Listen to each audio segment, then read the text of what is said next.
Once upon a time, in a small town nestled between rolling hills, there was a young woman named Lily. She lived in a cozy cottage on the edge of the forest, where the sound of birds chirping in the mornings and the rustling of leaves in the wind made the world feel peaceful.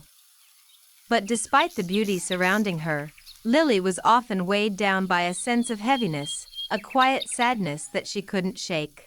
Lily had everything anyone could ask for: a roof over her head, food to eat, friends who cared for her, but still, she found it hard to smile. She spent her days in a routine of work, sleep, and more work, without ever feeling truly content. She had dreams, too, but they always seemed just out of reach.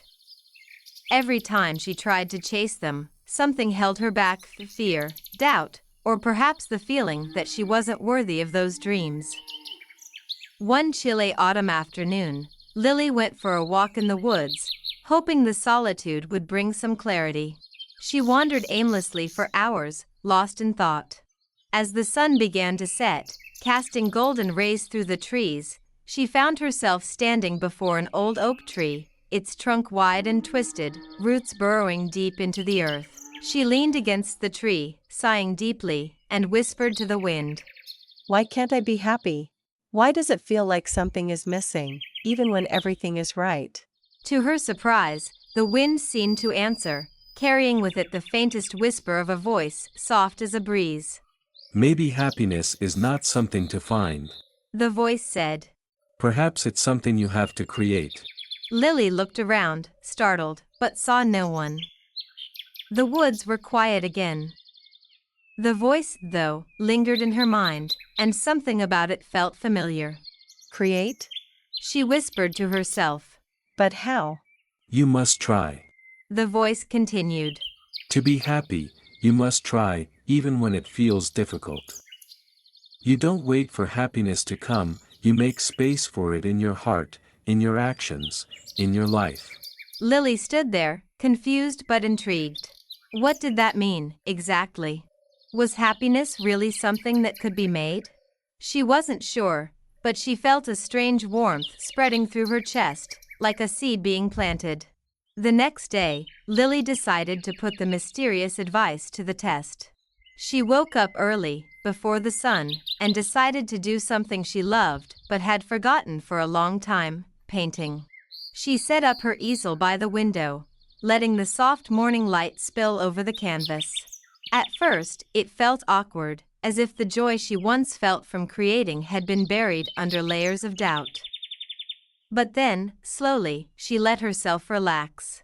With each brushstroke, she felt something inside her shift. She wasn't trying to be perfect, she was just trying to enjoy the act of painting again. Later that week, Lily took a walk into town, something she hadn't done in months. She greeted familiar faces with a smile, shared small conversations with strangers, and even helped an elderly woman carry her groceries. It wasn't a grand act, but it felt good to connect. By the end of the day, Lily realized that these small acts of kindness, these little moments of joy, were filling her with a sense of peace. She started noticing more beauty around her: the vibrant colors of the flowers blooming in the garden, the sound of the river flowing nearby, the warmth of a cup of tea in her hands.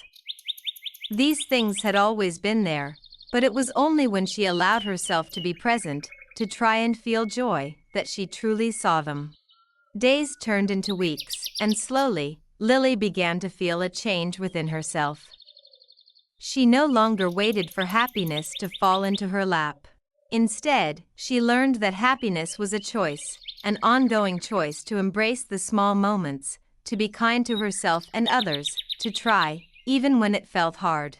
It was about creating space for joy in the ordinary, finding beauty in the simple things, and knowing that life didn't have to be perfect to be fulfilling. And in that moment, surrounded by the warmth of the fire and the quiet comfort of her home, Lily finally understood: sometimes, happiness was simply in the trying.